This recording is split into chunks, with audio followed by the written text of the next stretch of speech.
Assalamualaikum warahmatullahi wabarakatuh. Selamat pagi, Ibu Novi. Di sini kelompok kami akan mereview film Sunan Kalijaga.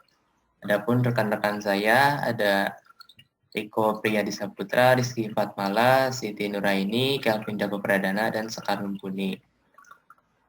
Di sini ada pembahasan sinopsis film, kajian, penerapan gaya kepemimpinan, dan orientasi kepemimpinan. Sunan Kalijaga merupakan sebuah film legenda Indonesia yang menceritakan kisah hidup Sunan Kalijaga. Sunan Kalijaga merupakan satu dari 9 wali yang menyebarkan kepercayaan kepada Tuhan Islam di Indonesia. Sinopsisnya, Raden Mas Said, putra sulung Temenggung Wilarikta di bawah kerajaan Majapahit yang berkuasa di wilayah Tuban. Melihat keluarga miskin yang menderita bungsung lapar, beliau merasa sangat prihatin dan hati nuraninya tergugah untuk menolong. Kemudian beliau mencoba secara diam-diam mengambil makanan dari lubung orang tuanya. Perbuatan itu tak disetujui orang tuanya, bahkan beliau dihukum sekap di gudang makanan itu. Sejak peristiwa itu, rumah makan Said yang tumbuh dewasa tak betah tinggal di rumah. Beliau berkelana dari kawasan satu ke kawasan lainnya. Dari sana beliau kenal betapa banyak penyelewengan dan kesewenang-wenangan para lurah yang munafik. Mereka selalu mengambingkamkan Tumenggung untuk menutupi kejahatannya. Atas laporan RM Said, ayahanda kemudian sadar, tapi kemudian beliau dianggap sebagai sumber fitnah dalam kelananya. Kemudian beliau berjumpa dengan Sunan Bonang yang banyak mencurahkan ilmunya untuk RM Said. Beliau pun diam memperagakan tapa di pinggir kali. Berkat ketabahannya menghadapi beragam cobaan, RM Said memperoleh nur kekuatan dari ilahi. Kemudian beliau diangkatkan menjadi wali terkenal dalam deretan nama 9 wali Songo dengan nama Sunan Kalijaga. Kajian kepemimpinan. Gaya kepemimpinan Sunan Kalijaga yaitu gaya kepemimpinan karismatis. Gaya kepemimpinan karismatis adalah gaya kepemimpinan yang mampu menarik atensi banyak orang karena berbagai faktor yang dimiliki oleh seorang pemimpin yang merupakan anugerah dari Tuhan.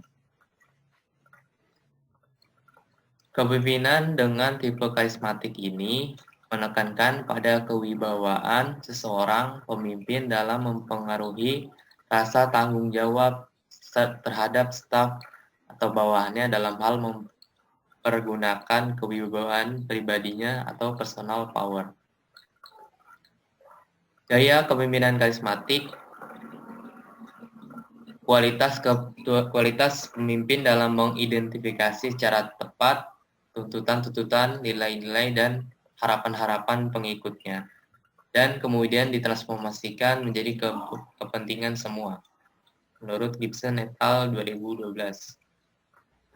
Di sini ada beberapa ciri-ciri dan perilaku penting dari pemimpin karismatik dalam mempengaruhi sikap dan perilaku pengikut. Yang pertama itu menyampaikan visi yang menarik. Kedua, menggunakan bentuk komunikasi yang kuat dan ekspresif saat menyampaikan visi.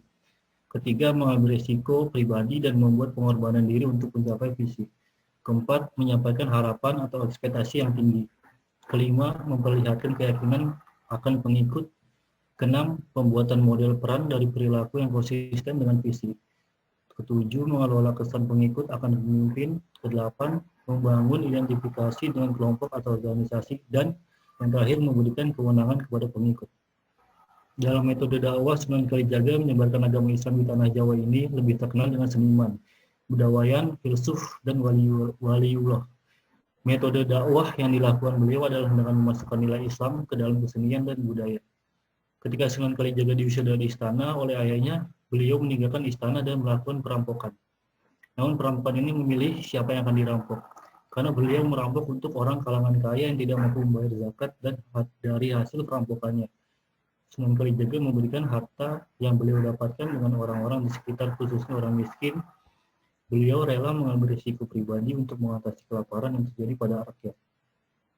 Segala sesuatunya menjadi berubah ketika beliau bertemu dengan Sunan Bonang. Sunan Bonang yang telah menyadarkan dari perbuatan-perbuatan buruk yang campur aduk antara yang hak dan yang batil. Sunan Kalijaga kemudian berguru kepada Sunan Bonang hingga akhirnya dikenal sebagai ulama dengan gelar Sunan Kalijaga. Dengan ilmu agama yang dimiliki, beliau berhasil mengajak masyarakat untuk memeluk agama Islam. Bila diterapkan dalam gaya kepemimpinan modern saat ini, pendapat kelompok kami mengemukakan bahwa gaya kepemimpinan Sunan Kalijaga sangat baik, mampu bersosialisasi dengan rakyat kecil, sehingga mengetahui segala kebutuhan masyarakat yang ada di sekitar desa Sunan Kalijaga hidup. Menurut kelompok kami juga gaya kepemimpinan bila diterapkan saat modern ini adalah bisa diterapkan dengan gaya peduli terhadap rakyat kecil, sangat dibutuhkan. Terutama gaya kepemimpinan modern saat ini banyak yang tidak jujur dan tidak mampu melakukan atau memenuhi kebutuhan yang diperlukan oleh rakyat kecilnya. Selain itu, Sunan Kalijaga memiliki kemampuan dalang wayang kulit yang menarik. Nah, kemampuan tersebut ia gunakan sebagai media penyebaran agama Islam pada masa itu dan terbukti efektif kalau banyak masyarakat yang diminta meninggalkan perbuatan syirik yang nggak sesuai sama ajaran Islam di daerah tersebut. Poin yang ketiga, akan efektif jika pemimpin menggunakan karismanya untuk menciptakan perubahan ke arah yang lebih baik dan mengajak para pengikut atau bawahannya untuk melaksanakan serta mewujudkan visi bersama sehingga terciptanya kesejahteraan bersama. Poin keempat, tidak efektif jika pemimpin menggunakan karismanya hanya untuk memperoleh kekuasaan secara pribadi dan tidak mementingkan kebutuhan pengikut atau bawahannya, serta berusaha untuk mendominasi dan menaklukkan bawahannya agar membuat para bawahan merasa lemah dan terus bergantung kepada pemimpin tersebut, sehingga berdampak negatif bagi kesejahteraan bawahannya. Baik, selanjutnya di sini ada orientasi kepemimpinan Sunan Kalijaga. Nah, orientasi kepemimpinan Sunan Kalijaga yaitu beliau berorientasi kepada kekuasaan sosial atau tidak berpusat pada diri sendiri. Nah, Sunan Kalijaga selalu mementingkan kebutuhan rakyat.